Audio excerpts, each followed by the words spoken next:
Hi everyone, welcome into this week's My Weekly CBS Fix. In this week's Parsha is Savo.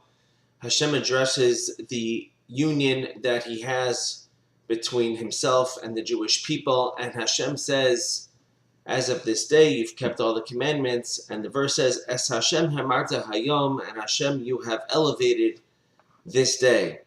Now, what does it mean that we elevated Hashem? How do we elevate Hashem? We elevate Hashem by making Hashem first and foremost. We make him first and foremost in our minds. We make him first and foremost in our deeds and our actions and the way we speak. And we also elevate Hashem.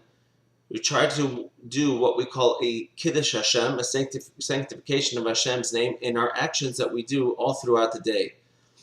And what I want to address, though, specifically is why does Hashem say Es Hashem hamarta hayom, today?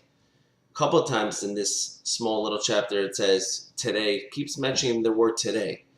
And one of the ideas that I want to share with you, what our sages share with us, is that when it comes to serving Hashem, a person in his mind always has to make it as if today's the most exciting day, as if today's that first time. The same way the first time, if you remember your bar mitzvah and you put on tefillin, or if you remember that first time that when you got married, that first day, that first moment when you got engaged, whatever it was, whatever the excitement was, the idea is, and anybody would agree with this, that the longer you can carry that excitement, the happier you'll certainly be.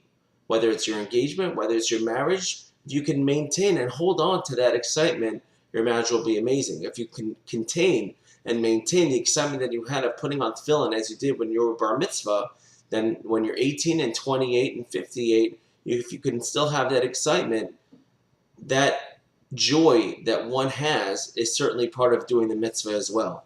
And so therefore, our job is to always make it new, always keeping it fresh. It's part of the Chodesh of Elul, part of the month of Elul prayer that we say, is the verse from King David who said, Shifti bebeis Hashem kol yemei chayai, to sit in the house of Hashem all the days of my life, lachzas b'nam Hashem u'levakar b'chelek, to bask in Hashem's sweetness and to always visit his heichal, his hall, his study hall. And so the question is, does he want to be there all the time, like he said, all the days of my life, or does he want to visit? And so the answer is, again, like we're saying, that when you visit something for the first time, you're like amazed. But as you continue to be there for a while, the amazement falls off, it dulls on you, and eventually, it's just whatever, it's just another place. But you have to always treat that place as if it was your first time being there. So we see that a person should always have that approach of hayom. Now, this, of course, is a preparation for us for the upcoming holiday of Rosh Hashanah. A couple years ago, we spoke of one of the approaches of Rosh Hashanah is always recognizing Hashem. And if you recognize Hashem now, you could certainly proclaim him as king on Rosh Hashanah.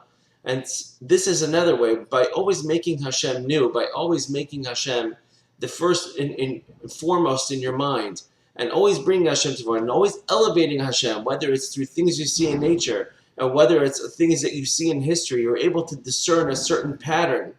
Always having Hashem first is definitely a way of bringing Hashem to the forefront of your mind. And if we elevate Hashem, the verse says that Hashem will elevate us as well. And there's no better time that we can have elevation. And elevation by us doesn't mean a physical lifting up, but rather we should be willing by Hashem. Hashem should want us, and He should want us to continue to be a nation and individuals as well. And that certainly is a blessing for us to be inscribed in the book of life, which is definitely my blessing to all of you. Have a wonderful Shabbos, and may you all be written and inscribed in the book of life in a week and a half. Thank you for listening.